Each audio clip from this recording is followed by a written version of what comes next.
Hi, Michael Dresdner here.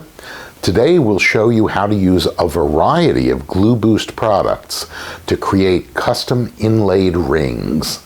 Start by applying a base of GluBoost MasterGel Ultra, smooth it, then affix the particulate pieces to the sticky layer.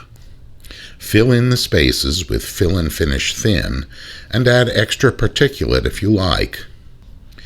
Coat the entire surface with Fill and Finish in clear, black, or tinted with MasterTints. Cure with GluDry, grind level, then sand through the grits. Wipe on a coat of Fill and Finish Thin to reveal any voids, fill them, cure with GluDry, and resand.